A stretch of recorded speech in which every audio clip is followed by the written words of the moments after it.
Goeiedag, Wandit. Kia ora. My name is Wildcard. Welcome back to my channel. Thank you for being here and watching my content. As always, it is my pleasure and privilege to entertain you as we talk about the greatest sport in the world, rugby. And yes, this is the biggest game of the year. I know it's a Rugby World Cup year, but very few times in the history of sport there has been rivalries that run so deep. The animosity is so great that the players will kill each other for a paperclip.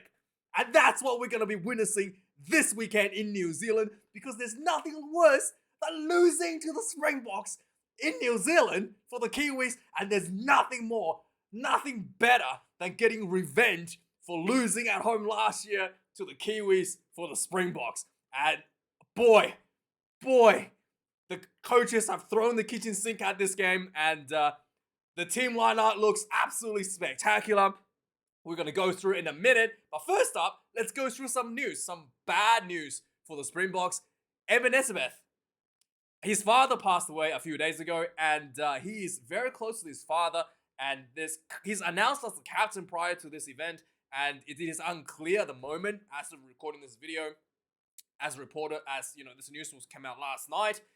It's unclear that he's going to be available to play or not. He might withdraw and fly back to South Africa. He might not be emotionally settled to play at all. We don't know, but the management has announced that they're going to leave it up to Eben Etzebeth to decide whether or not he wants to play.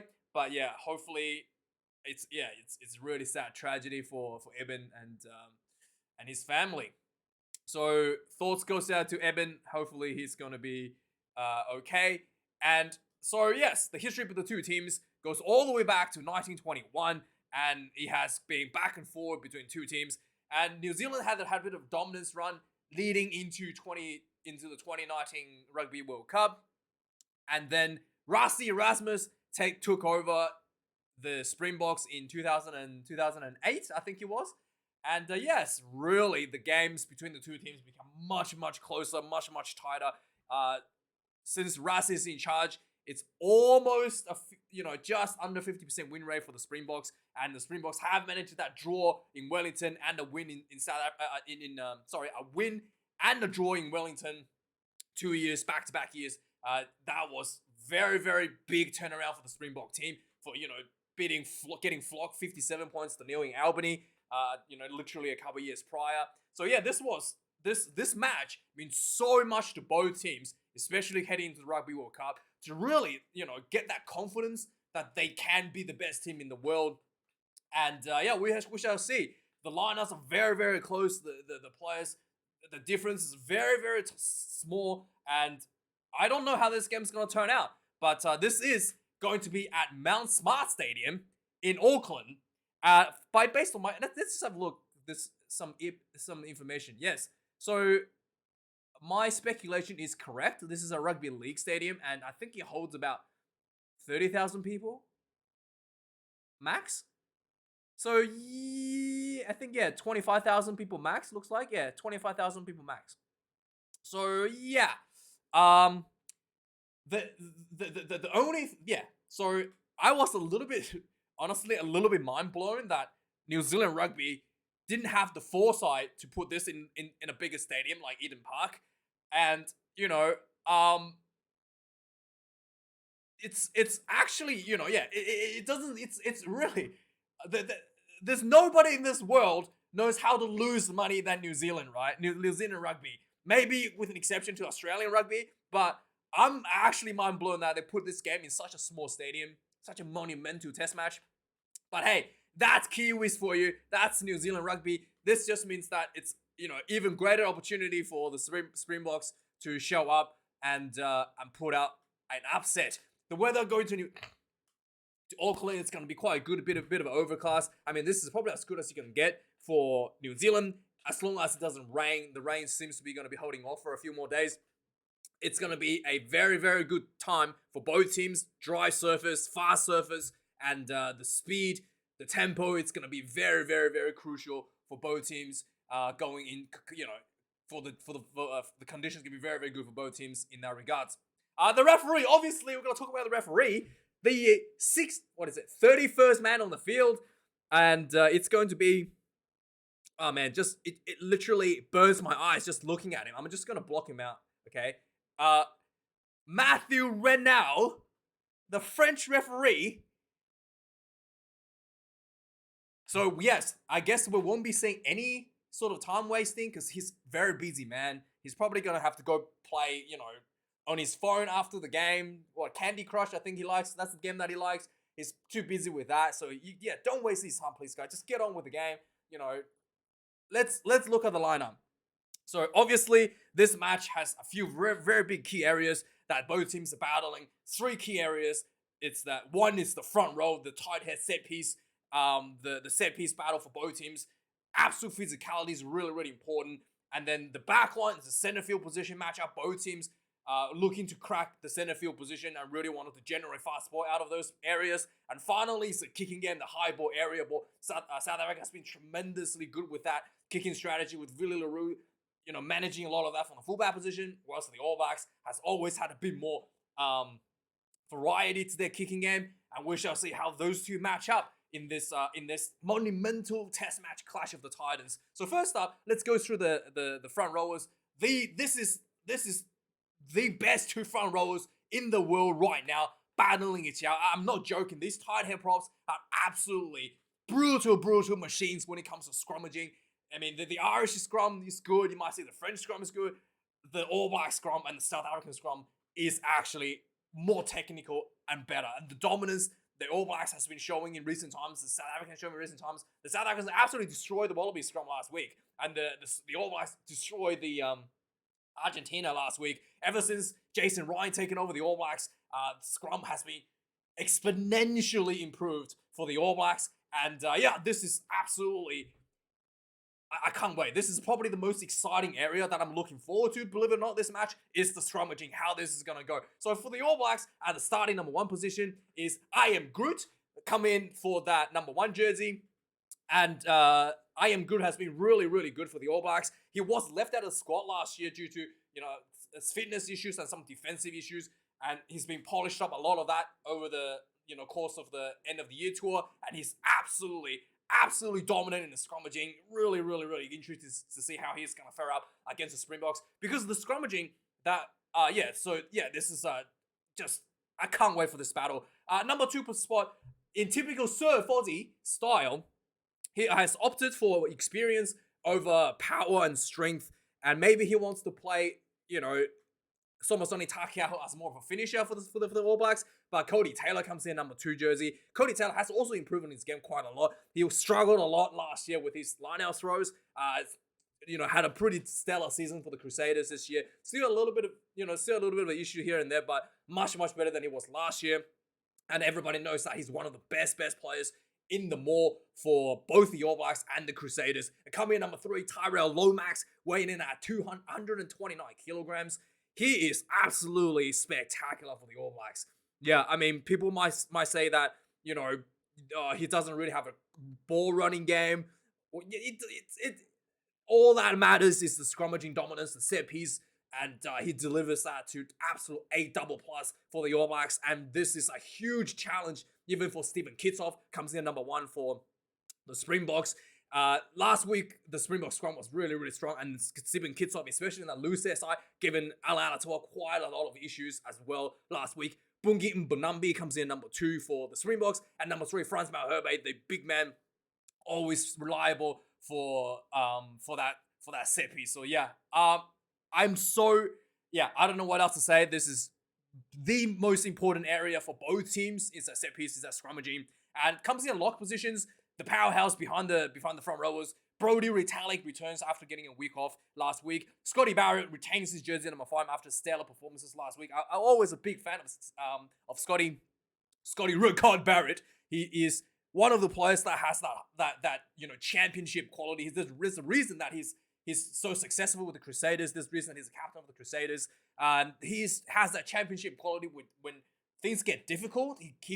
He takes himself to another level. He goes to the dark places, and he really brings the game when things gets tough. So yeah, Scotty Barrett retained number 5 jersey. I'm really glad that he wasn't put at blindside flanker for this weekend's test match. Eben Smith, like we already mentioned, he's the captain. Hopefully he's going to be emotionally ready for this game. And Eben is the most important player in the Springboks team. Mr. No days off. Very rare to see him not play for the Springboks. Last week was one of those exceptions. Lou Diaka comes back at number 5 jersey for the Springboks. In the loose forwards, the All Blacks has to retain their loose forwards from last week. Shannon Frizzell comes in at a blindside flanker position. Sam Cane, after kicking a teenager, he comes back as the captain. Wow, what a villain. What a villain. Finally, I can like him. He's finally worthy of being a true villain. Sam Cane comes back at number 7 jersey as the captain for the All Blacks, the villain. And Adi Savia, who scored a monumental powerful try last week, comes in at number 8 jersey, brings that huge power game for the All Blacks. The South Africans has completely changed up their loose forwards. Huaga Smith brings a lot of speed at the breakdown in the number 6 jersey. Franco Mostert in that number 7 jersey on the blindside flanker position. The South Africans plays the blindside flanker out of the 7 jersey. 6 is the open side flanker for Huaga Smith. And number 8, Jasper Visa. This is the guy who's a high ball specialist for the Springboks. He's really good at chasing down those short box kicks. And that's his specialty, hang tight around the rocks. And then, pressure those box kicks coming straight up. That goes straight up near the breakdowns. And in the back line, we've got number 9, Aaron Smith comes in for the All Blacks. Francois de Klerk comes in at number 9. You know that he's a good South African rugby player because he borrows his haircut from his girlfriend, like all great South African players. Comes in number 10 jersey. There's been a bit of a change up for, obviously, I'm talking about Percy Montgomery. All South African players, good South African players, borrows their haircut from their girlfriends, from their wives. And number 10, we've got Richie Mwonga comes in. He came off the bench last week. I thought it was a little bit flat coming off the bench. I'm actually a little bit surprised that Fozzie did not put D-Mac after his awesome performance last week against the Pumas. And I'm also really surprised that D-Mac is not even on the bench. I thought for sure he'd be a great finisher to come off the bench, bring that speed and energy to close out the game. Also that additional threat of, a 50+ meter goal kick as well. Jordie Barrett has been a bit off with his goal kicking, so, that's just an additional weapon that they could bring off the bench. But no, Damian McKenzie is not actually on the bench at all.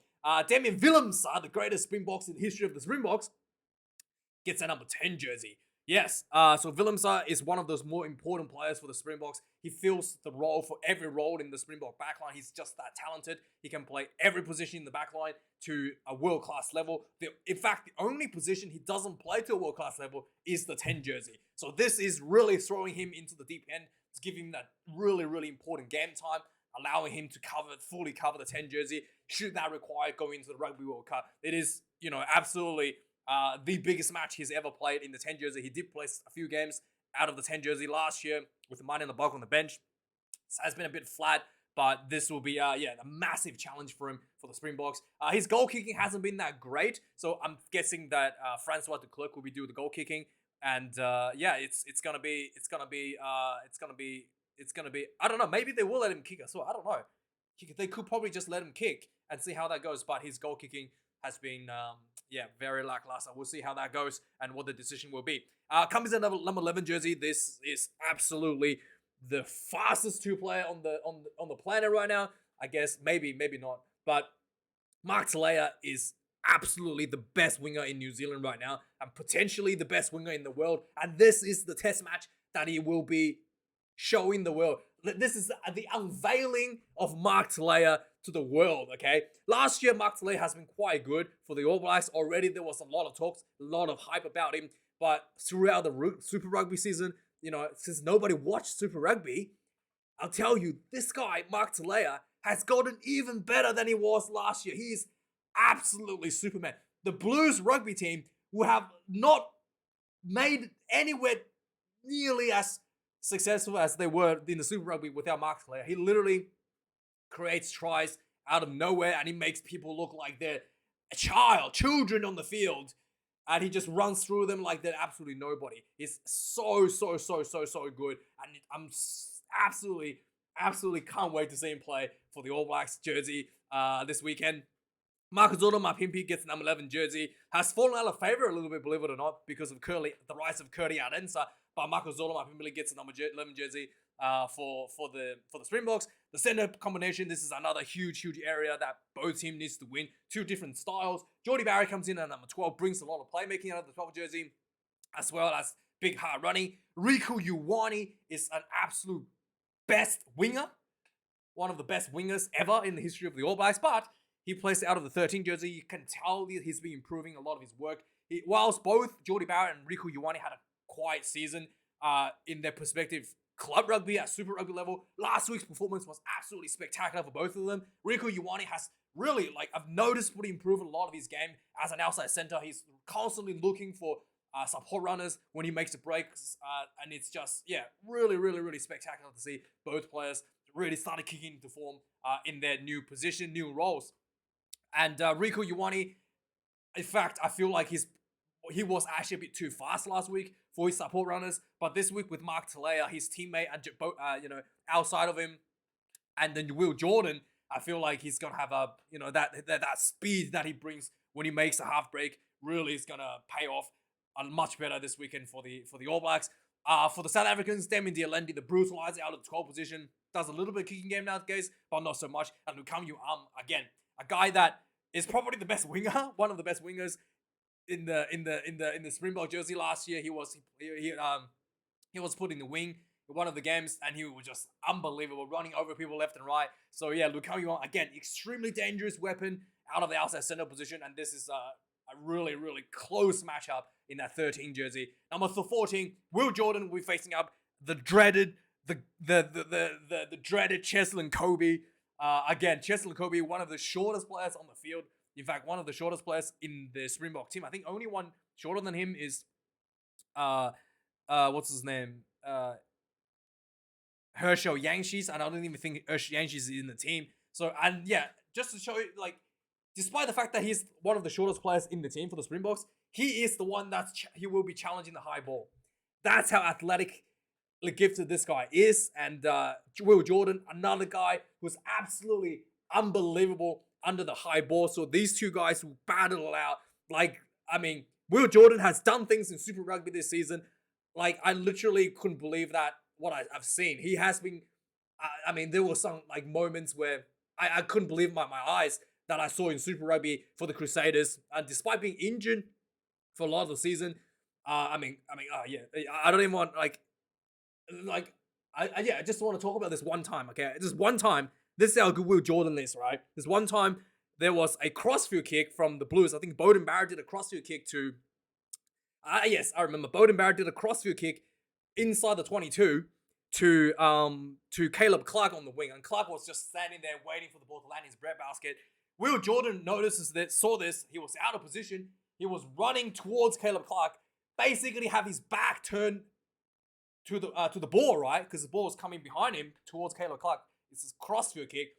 He jumps up, catches the ball, literally with his back turned, just before he landed in the breadbasket of Caleb Clark, and he calls a mark before he landed on the ground. It was unbelievable. I could not, you have to imagine this is a crossfield kick. So the ball didn't have much hang time. It was just literally like a bullet going across field. And Caleb and Will Jordan was able to catch this with his back turned before Caleb Clark.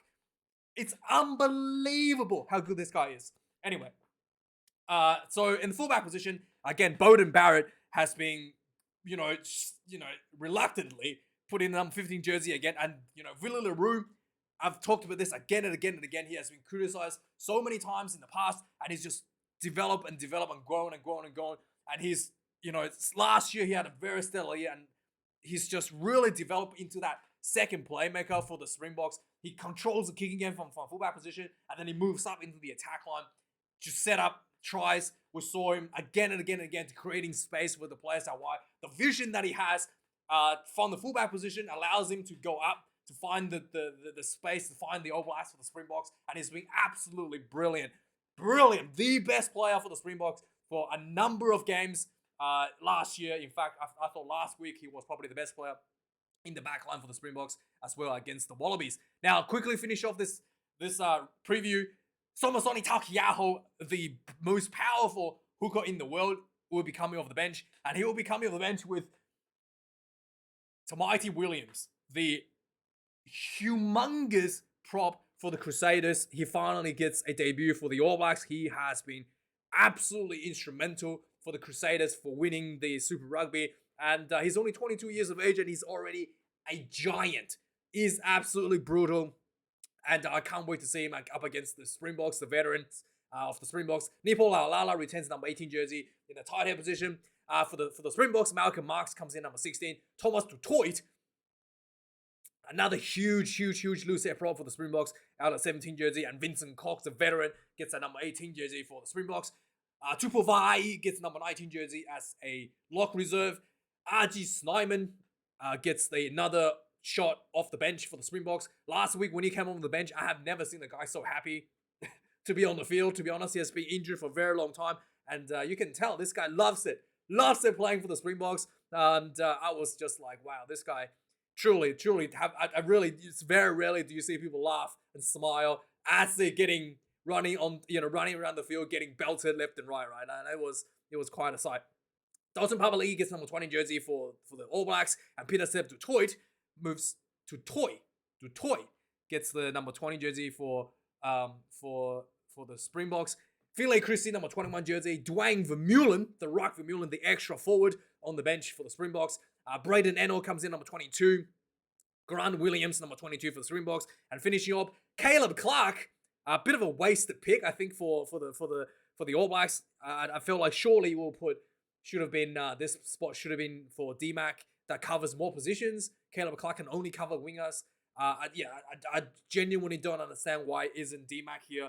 And it's Caleb Clark, who has been really poor for the Blues and for the All Blacks. And the man in the block comes in case that Damien Willemse chokes to cover his position for the number 10 position on the bench. So yeah, I just want to ask you a question before I finish off with this review. Is Mapimpi's last name actually pronounced Mapimpi? Mapimpi? Is that how you actually pronounce it? Because the P is right? It's actually Mapimpi, right? So yeah, let me know if that's actually how you pronounce it, because I feel like anyway, let me know if that's actually how you pronounce his name. And yeah, so my prediction, I think this will be really tight. I think the four battle is quite close. I do think that the All Blacks has a little bit more speed in the back line over the Springboks, and I do think that the lack of, I guess, goal kicker. I mean, Faf is actually quite good, so I do think that maybe that could hurt Springboks a little bit with Richie Muonga and Geordie Barrett as Val. Yeah, I do think that the goal kicking could be lacking a little bit for the Springboks, but the one thing that is going for the Springboks is that extra forward, because everybody knows in a tight test match, it's the forwards that win you the game. It's the backs that determines by how much, and that's always been the true. And having that extra forward would ensure that the Springboks will have a bit of an edge in the forward battle. But yeah, it's going to be hard to say. I think that the All Blacks will win this game by 2. Yeah, I think the All Blacks will win by 2, and I think maybe 21 points to 19. Anyway, let me know your thoughts, guys. Like, comment, subscribe. Let me know your predictions. And thanks for watching this video once again. I'll see you guys on the weekend for the reviews for this test match. Cheers.